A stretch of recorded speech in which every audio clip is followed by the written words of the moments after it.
প্রান্ত জনের সখা হচ্ছে সিপিআইএম।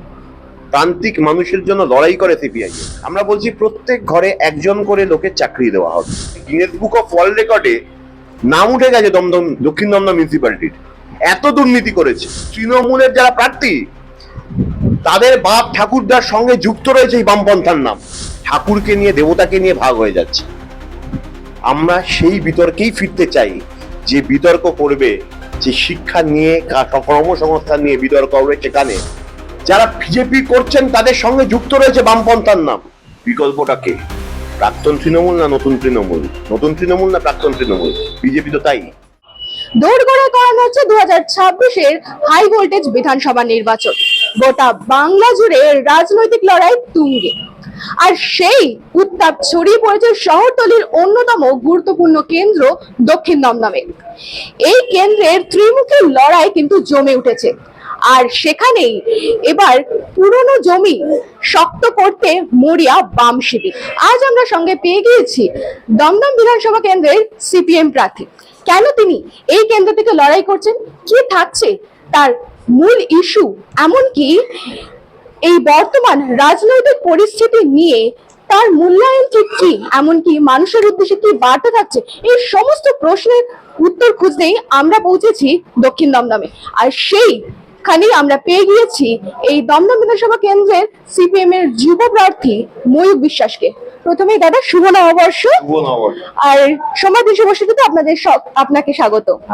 দর্শকদের অসংখ্য শুভ নববর্ষের প্রীতি শুভেচ্ছা, আন্তরিক ভালোবাসা। আচ্ছা দাদা, প্রথমেই বলছি, কখনো দেখা যাচ্ছে হুট খোলা গাড়িতে, আবার কখনো পায়ে হেঁটে মানুষের কাছে গিয়ে প্রচার করছে, কতটা সাড়া পাচ্ছেন? মানুষের উপর করে দেওয়া ভালোবাসা আমরা দমদমের মাটিতে পাচ্ছি। দমদমের মানুষ এই কবছরে তিতিবিরক্ত, বিধ্বস্ত, রাগে ফুঁসছে। এই সময়কালের মধ্যে দাঁড়িয়ে তাই মানুষ, আমি দমদমের ছেলে এবং এই দমদমে জন্মেছি, দমদমে বড় হয়েছি, সেখানকার আমার অভিভাবক সম মানুষরা, আমার বন্ধুরা সবাই আপ্রাণ চেষ্টা চালাচ্ছে এই দমদমে আমাদের এই লড়াইটাকে জেতার জন্য। কারণ তারা যদি জেতে তাহলে দমদম, আমরা জিতলে আসলে দমদম জিতবে। আচ্ছা, দমদমের মানুষের কাছে যখন যাচ্ছ তখন অনেকে মানুষ অনেক কিছু কথা বলছে, সেই কথাগুলোর মধ্যে কোন বিষয়গুলো তোমাকে ভাবাচ্ছে? আমরা প্রায় নির্বাচনের ঘোষণার আগেই আমরা একটা ইলেকশন ম্যানিফেস্টো তৈরি করেছিলাম। সেই ম্যানিফেস্টো ড্রাফট নোট আমরা সবার কাছে পাঠিয়েছিলাম, কিন্তু তারপর মানুষ নিজেরাই বহু সাজেশন তারা যুক্ত করেছেন। এবং আমরা রাস্তায় রাস্তায় যখন হাঁটছি দমদমের অলিতে গলিতে, সেই অলিতে গলিতে যে সমস্যাগুলো বেরিয়ে আসছে সেগুলোই আসলে দমদমের ইস্তাহার। কি না নেই এই যে গোটা দমদমে, যেখানে দেখতে পাচ্ছি একটা জায়গায় যেখানে বিপুল অংশে জল জমে থাকে, এই সামান্য বৃষ্টি হলে জল জমে যায়।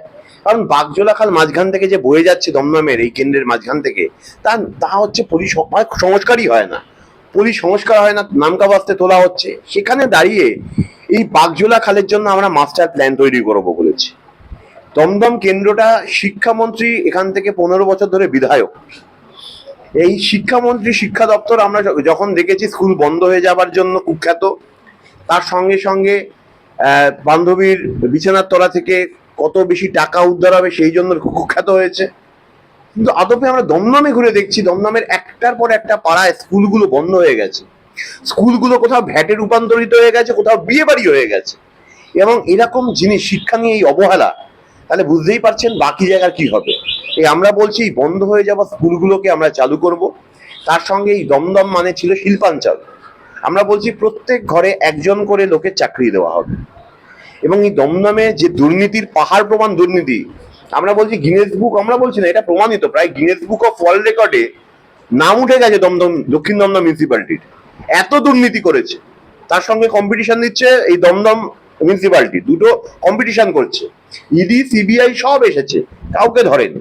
কিন্তু আপনারা এখানে অঞ্চলের বিভিন্ন যারা হচ্ছে নেতা তৃণমূলের, তাদের বাড়িতে গেলেই আপনারা বুঝবেন যে কত টাকা তারা হচ্ছে রোজগার করেছে। এবং স্বাভাবিকভাবেই মানে কম সময়ের মধ্যে অপ্রত্যাশিত, আনবিলিভেবল যে হচ্ছে অর্থ উপার্জন করেছে। এবং এইগুলো হয়েছে বিশাল লুটের মাধ্যমে। চাকরির 26,000 মানুষ চাকরি হারিয়েছেন যারা, তাদেরকে আমরা বলছি, তারা আমাদের মিছিলে এসেছে, তারা বলেছেন যে যন্ত্রণার কথা তারা বলেছেন।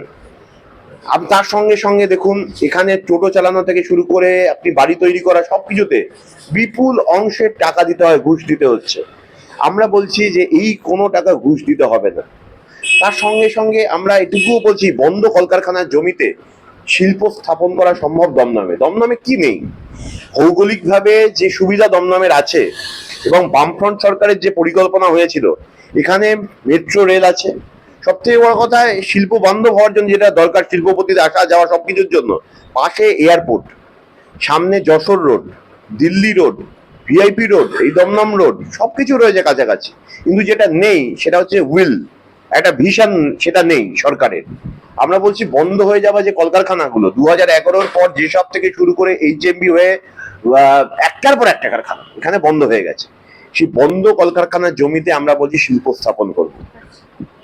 এর সাথে সামাজিক সুরক্ষার ক্ষেত্রে এখানে একটা বড় অংশের মানুষ যারা টোটো চালান, রিক্সা চালান, তারা চালানোর জন্য, রুটে দাঁড়ানোর জন্য বিপুল পরিমাণে টাকা দিতে হয় শাসক দলকে, এবং সেখানে রসিদ দেয় না তারা। শুধু তাই নয়, এই যে বিভিন্ন জায়গায় ইলেকট্রিক দিতে হয় তাদের জন্য, ইলেকট্রিকের বিল তো মারাত্মক, আকাশ প্রমাণ হয়ে গেছে এই গোয়েন্দাদের জমানায়। সেখানে আমরা বলছি 100 ইউনিট ফ্রি বিদ্যুৎ দেওয়া হবে, এবং এই টোটো চালকদের জন্য, এই অটো চালকদের জন্য সামাজিক সুরক্ষার ব্যবস্থাটা আমরা করব। আচ্ছা দাদা, দক্ষিণ দমদমে বহু বছর, এবং অবশ্যই যানজট এটা মুক্ত করবার জন্য মাস্টার প্ল্যান করা হবে। হ্যাঁ বলুন। আচ্ছা, দক্ষিণ দমদমে কিন্তু বহু বছর ধরে সিপিএম কিন্তু প্রান্তিক হয়ে গেছে, তাই এই পরিস্থিতি দাঁড়িয়ে আপনি কি এটা প্রকৃতি লড়াই করছেন, না আপনার নিজের জয়ের বিষয়ে আশাবাদী? প্রান্তিকটা কোথা থেকে ঠিক হলো? প্রান্ত জনের সখা হচ্ছে সিপিআইএম, প্রান্তিক মানুষের জন্য লড়াই করে সিপিআইএম। প্রান্ত জনের কোথায় হয়েছে? আমার এখানে এতজন, আপনি ক্যামেরা ঘোরালে দেখতে পারবেন, 1 2 3 4 5 এই গোটা মিলে এই ছোট্ট করে পজিশন দাঁড়িয়ে রয়েছে। বিজেপি খুঁজে বার করতে পারে না পজিশন, ওটা আপনাদের মিডিয়ায় তৈরি হয়, বাইনারি। ও সমস্ত মিডিয়ায় ফুলে ফেপে তৈরি হয়েছে, হাউল ফুলে কলা গাছ হয়েছে ওদের। আর কিচ্ছু নেই, কোথাও পাড়ায় পাড়ায় ঘুরছি, শুধুমাত্র একটা এজেন্সিকে দিয়ে পতাকা লাগিয়ে দেওয়া হচ্ছে। আমাদের এখানে এতগুলো কমরেড রয়েছে, নবীন প্রবীণ সব মানুষরা রয়েছে, তারা সেখানে দাঁড়িয়ে প্রত্যেক দিন প্রতিনিয়ত তারা হচ্ছে পতাকা লাগাচ্ছেন। এই বয়সে একটা পয়সা কাউকে দিতে হয় না। আমরা কোনো পয়সা দিয়েছি? আমাদের এই যে আমরা ইলেকশন লড়ছি তৃণমূল বিজেপির জন্য, ওদের ক্যান্ডিডেটরা পয়সা লড়ে। আমাদের এখানে আমরা প্রত্যেকটা, আমাদের ইলেকট্রাল বন্ডের তো পয়সা নিই না, আমরা ঘুষের পয়সা নিই না। প্রত্যেকে আমাদের মানুষের কাছে গিয়ে আমরা এক একটা করে পয়সা নিয়ে আমাদের এই সংগঠন চালাতে হয়। এবং এখানে এটা হচ্ছে আমাদের, এটাই আমাদের সম্পদ, কমিউনিস্ট পার্টির সম্পদ হচ্ছে এইটা। এবং আমরা এটা বলতে চাইছি, প্রান্ত জনের যে সকাল এতগুলো প্রবলেম বললো, কোন প্রবলেম বিজেপি তৃণমূল বলে দমদমে? কোনো কেউ বলে না। আমরা বলছি এই প্রবলেম গুলো, যে আজকে কোন ক্ষেত্রে দুর্নীতি কথা বলবে? দুর্নীতিতে যারা হচ্ছে যুক্ত, সে হিমন্ত বিশ্ব শর্মা হোক, শুভেন্দু অধিকারী হোক, তারা সব জায়গায় সব থেকে বেশি ঢুকবে যেখানে, সেটা হচ্ছে বিজেপি থেকে, তৃণমূল থেকে বিজেপিতে ঢোকে, কংগ্রেস থেকে বিজেপিতে ঢুকছে। সব থেকে দুর্নীতিপরায়ণ যারা মানুষ ভারতবর্ষে রয়েছে, পৃথিবীর সব থেকে বড় ওয়াশিং মেশিন বিজেপি, ভারতীয় জনতা পার্টি সেখানে ঢোকে, তাই তো করবে। কিন্তু এখানে দাঁড়িয়ে সিপিআইএম দমদমের প্রত্যেকটা পরতে পরতে ইটের মধ্যে যুক্ত রয়েছে। কারণ এই কলোনি যেখানে আমি বসে রয়েছি, এই কলোনি তৈরি করবার জন্য আমার কথায় বিশ্বাস করতে হবে না, সুনীল গাঙ্গুলি সাহিত্য গুলো পড়বেন, এই দাগা কলোনির কথা বলা হয়েছে, যে যন্ত্রণার কথা, সেদিনের উদ্বাস্তু মানুষের লড়াইয়ের সংগ্রামের কথা, লাল ঝান্ডার ইতিহাসের কথা বলা হয়েছে। মানিক বন্দ্যোপাধ্যায় পড়বেন, সেখানে দাঁড়িয়ে লেখা রয়েছে এই অঞ্চলের কমরেডদের ইতিহাসের কথা। এবং শুধু তাই নয়, এখানে দাঁড়িয়ে এই যেসব কলকারখানার মুখে যে শ্রমিক আন্দোলন, এখান থেকে ছাত্র আন্দোলনের মাটি, সুভাষ চক্রবর্তী, শ্যামল চক্রবর্তীদের ধাত্রীভূমি হচ্ছে এই দমদম। এবং সেখানে দাঁড়িয়ে বামপন্থা, এমনকি তৃণমূলের যারা প্রার্থী, তাদের বাপ ঠাকুরদার সঙ্গে যুক্ত রয়েছে এই বামপন্থার নাম। যারা বিজেপি করছেন তাদের সঙ্গে যুক্ত রয়েছে বামপন্থার নাম। এই দমদমের শিকড়ের মিশে আছে বামপন্থা, কমিউনিস্ট আন্দোলনের ইতিহাস। এইখানে দাঁড়িয়ে কোনোদিন দমদমে বামপন্থী আন্দোলন শেষ করা যায়নি, যাবেও না। এবং আমরা এখানে, আমরা চিরকাল ছিলাম, আছি, থাকবো, বুক বাজিয়ে, বুক ফুলিয়ে। আমাদের গাড়িতে, আমাদের মিছিলে যত লোক হয় আপনারা দেখেছেন, কোটি কোটি টাকা দিয়ে বাইরের লোক এনে এখানে হচ্ছে ভিড় করা হয়। আমাদের এখানে বাইরের লোক থেকে আমরা হচ্ছে ইম্পোর্ট এক্সপোর্টের ব্যবসা আমরা করি না। আমরা এখানে দমদমের মাটি, দমদমের মানুষ, দমদমের শ্বাস প্রশ্বাসে যে সমস্যা হচ্ছে তা নিয়ে আমরা এই মাটিতেই আমরা বেঁচে আছি, এবং এখান থেকেই রসদ পায় লাল ঝান্ডা, চিরকাল ছিলাম, আছি, থাকবো।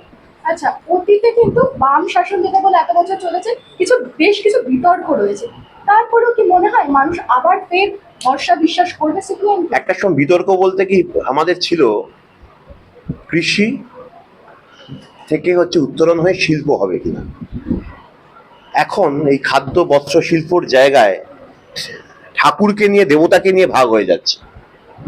আমরা সেই বিতর্কেই ফিরতে চাই, যে বিতর্ক করবে, যে শিক্ষা নিয়ে, কর্মসংস্থান নিয়ে বিতর্ক হবে, সেখানে মন্দির, মসজিদ, গুরুদুয়ারা, সেটা নিয়ে বিতর্ক হবে না। বিতর্ক হবে না কার খাটের তলায় কত বেশি টাকা হয়েছে, সেটা বামপন্থী জমানায় সে বিতর্ক ছিল না।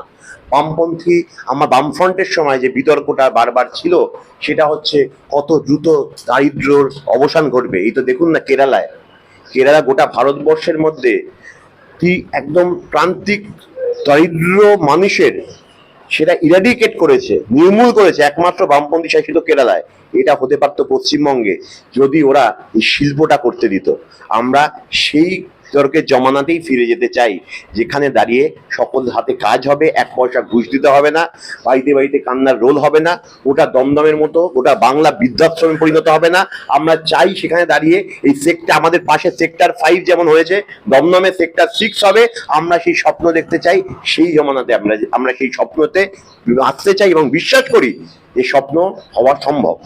আচ্ছা, তৃণমূলের বিরুদ্ধে দুর্নীতির অভিযোগ আনছো, কিন্তু কিছু অংশের মানুষ প্রশ্ন তুলছে, এত বছর পর মানুষ কি আবার বিকল্প হিসেবে সিপিএম কে বেছে নেবে? কতটা প্রাসঙ্গিক হিসেবে মনে হয় এত বছর পর?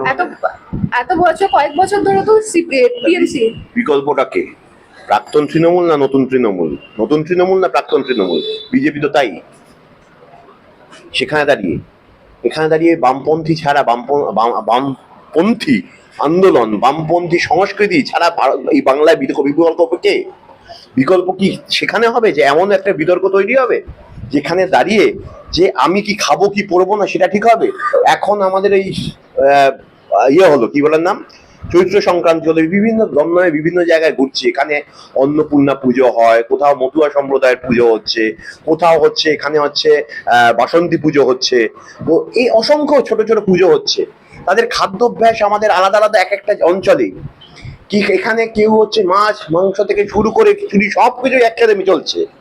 আমাদের এই বিবিধের মধ্যে সেখানে দাঁড়িয়ে আমরা দেখছি এমন এই যে কিছু দল যারা আছে বিজেপির মতো, আমরা কি খাবো কি খাবো না, প্রধানমন্ত্রী বলছেন শ্রাবণ মাসে মাছ খাচ্ছে, নিরামিষ আমিষ খাচ্ছে, কি ধরনের কথা? একটা প্রধানমন্ত্রী কথা বলছে। সেই সংস্কৃতি মাছ খেকো বাংলা এলাকায় চলে কখনো? তারা এই সংস্কৃতি আন্দোলন করতে চাইছে। বিকল্পটা কে? এই যারা লুটে পুটে নিয়ে যাচ্ছে প্রত্যেক দিন প্রতিনিয়ত, তাদের বিকল্প হতে পারে এই বাংলার রন্ধ্রে রন্ধ্রে যারা মিশে আছে, এই বামপন্থী ছাড়া আর কোনো বিকল্প নেই। কারণ আর কেউ আমরা ছাড়া শিক্ষা, স্বাস্থ্য, কর্মসংস্থান নিয়ে কথা বলছে না। এই যে তুমি প্রথম দুটো মানে ধরো, যেটা আমরা মানুষ প্রত্যেক দিন প্রতিনিয়ত যেটা নিয়ে ভাবে, বেসিক ইস্যু, মুদ্দে কি বাত আমরা বলি, সেটা বলেছ দুটো প্রশ্ন মাত্র সীমিত রেখেছো।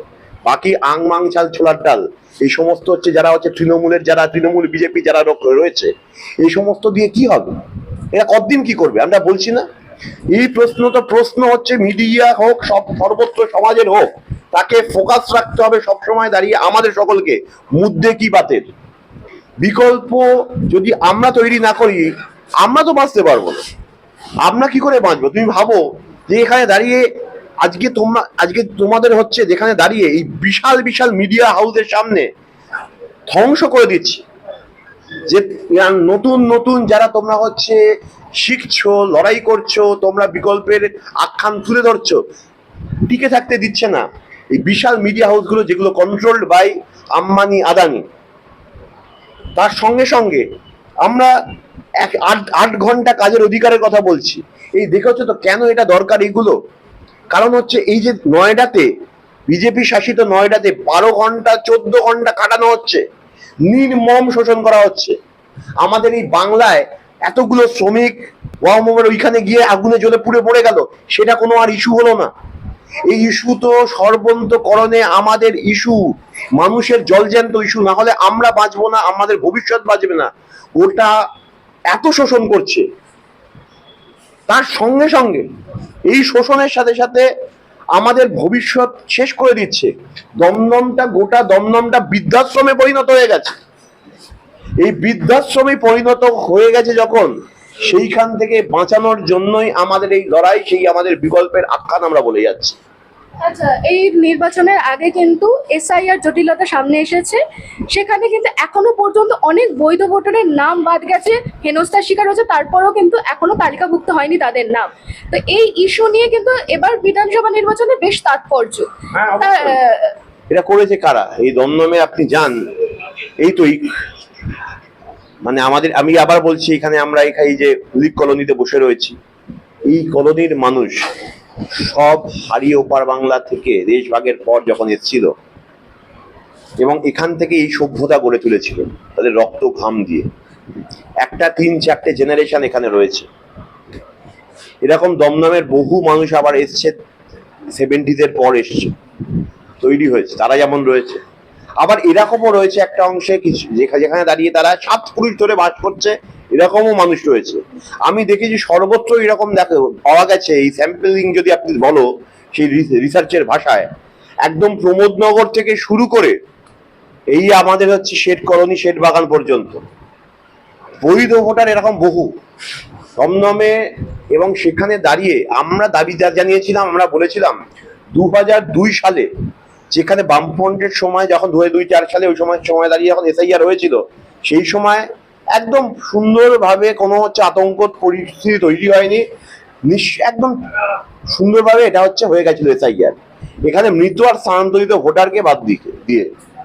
এবং এখানে কেন্দ্রীয় সরকার একদম টার্গেট করে, সংখ্যালঘু সম্প্রদায়কে টার্গেট করে হচ্ছে এটা করার চেষ্টা করলো। আলটিমেটলি দেখা গেল একটা বড় অংশের যারা হিন্দু ভোটার এবং যারা হচ্ছে অন্তজ শ্রেণী, প্রান্তিক মানুষ, গরিব মানুষ, তারা বাদ গেল। এই যে গরিব মানুষের, আমি তো দেখলাম এই যে বিভিন্ন কলোনিগুলোতে, বস্তিগুলোতে, এখানে আমরা যখন ঢুকছি, প্রচুর গরিব মানুষ, তাদের নাম বাদ গেছে। এবং এই হয়রানিটা হলো সম্পূর্ণভাবে বিজেপি সরকারের ষড়যন্ত্রে। এবং যারা মুখে বলেছিল, তৃণমূল কংগ্রেস বলেছিল যে এখানে এসআইআর তারা করতে দেবো না, অন্যদিকে কেরালায় বিধানসভায় আমরা, আমাদের সরকার যেখানে রয়েছে, সেখানে আমরা একদম আইন করে সমস্ত দলকে এক নিয়ে সেখানে আমরা এর বিরুদ্ধে আইনসভায় আইন পাশ করেছিলাম। সুতরাং দুটো একটা শো অফ গিমিক আছে একদিকে, যেটা এখানকার রাজ্য সরকার করছে, আর অন্যদিকে সৎ চেষ্টা, সৎ লড়াইটা একটা ব্যাপার আছে। আমরা তো বারবার বলছি, আমরা যেমন এডুকেশন যারা হয়ে গেছেন তাদেরকে আইনি সহায়তা করাবার জন্য আমরা ক্যাম্প করেছি। এবং এটাও একটা বড় যন্ত্রণার বিষয়, এই যাদের নাম ভোটার দ্বিতীয় শ্রেণীর নাগরিকে পরিণত করে দিয়েছে, তাদেরকে গতকাল অমিত শাহ এখানে এসে তাদের প্রায় হুমকি দিয়েছেন এবং বলেছেন যে তাদেরকে এবার দেশ ছাড়া করা হবে। কিন্তু আমরাও বলছি, যারা এখানকার দাঁড়িয়ে, এখানকার প্রথমে ওরা বলেছিল রোহিঙ্গাদের টার্গেট করে বাদ দেওয়া হবে, এই গোটা তালিকায় রোহিঙ্গার মানুষটা তো খুঁজে পেল না, কেউ একজন কাউকে খুঁজে পাওয়া গেল না।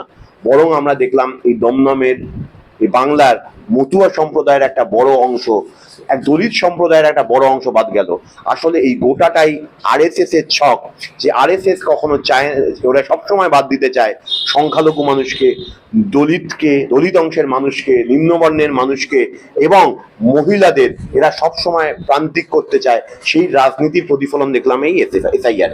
আচ্ছা, এখানে কিন্তু রাজ্য সরকার ক্রমশ যেভাবে শাসক দল যেভাবে প্রচার করছে, তো কি মনে হচ্ছে এই এসআইআর প্রভাবে কি ভোট বাক্সের শতাংশ কি তৃণমূলের দিকে যাবে, না সমর্থন কিছুটা বামের দিকেও আসবে? অবশ্যই আমাদের দিকে আসবে। আপনি যেখানে দাঁড়িয়ে, সে সংখ্যালঘু অঞ্চল হোক বা প্রান্তিক অংশের যে সম্প্রদায়ের মানুষ যারা, তাদের নাম বেশি বাদ গেছে,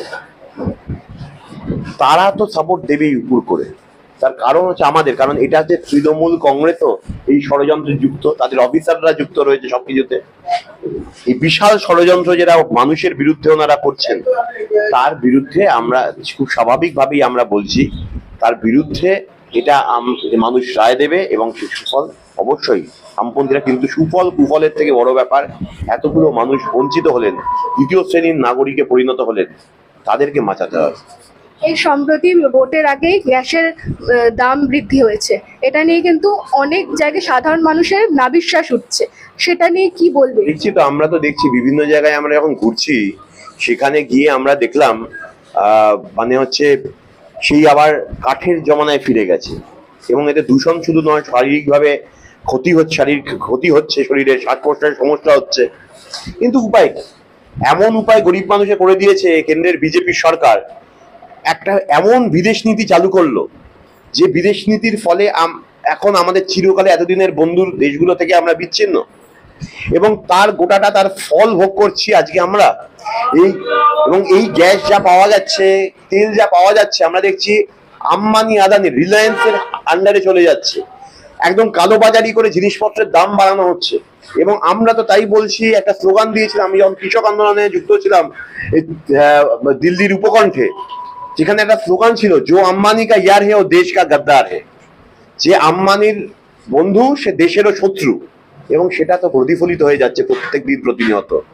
মানুষ ওষ্ঠাগত এই বিভিন্ন বড় বড় মিডিয়া হাউসগুলোতে এই নকল যুদ্ধ দেখানো, আর এদিকে তলে তলে যে সেটিং করা, অভয়া থেকে শুরু করে সারদা নারদা একটার পর একটা কেলেঙ্কারিতে এটা যুক্ত হয়ে যাওয়া, তারপর তাদেরকে ছেড়ে দেওয়া, এটা স্পষ্ট হয়ে যাচ্ছে। তার থেকে শুরু করে দমদম মিউনিসিপ্যালিটিতে, দক্ষিণ দমদম মিউনিসিপ্যালিটিতে যেরকম ভাবে হচ্ছে এরা মানে যারা হচ্ছে দোষী তাদের ছেড়ে দিল, এটা প্রমাণিত হয়ে যাচ্ছে এদের সেটিং চলছে। এই মানুষ নিশ্চয়ই এর জবাব দেবে। শেষ করব এবার, শেষের কি বার্তা দেবে মানুষের উদ্দেশ্যে? আমাদের একটা আমরা ফোন দিয়েছি, তৈরি করেছি, সেটা আমরা বলতে চাই আপনাদের মাধ্যমে। উদ্বাস্তু কলোনি থেকে শ্রমিকের বস্তি, সব হাতে কাজ, সব ঘরে স্বস্তি, এটাই দমদমের মোটো। আমরা এতক্ষণ কথা বললাম সিপিএম এর যুব প্রার্থী ময়ূক বিশ্বাসের সঙ্গে। তিনি কিন্তু নিজের জয় বিষয়ে আশাবাদী, পাশাপাশি বিভিন্ন দুর্নীতির খতিয়ান নিয়ে মানুষের সামনে তুলে ধরছেন। তবে ভোট বাক্সে কি প্রভাব পড়ে সেটার জন্য সবাই চোখ রাখবো চৌঠা মের দিকে। এরকম বিভিন্ন নিউজের জন্য অবশ্যই চোখ রাখুন সময় 365 পর্দায়, কারণ সময় কথা বলে। ক্যামেরায় রিয়া সরকারের সঙ্গে মঞ্জিমা কুণ্ডুর রিপোর্ট, সময় 365 দমদম।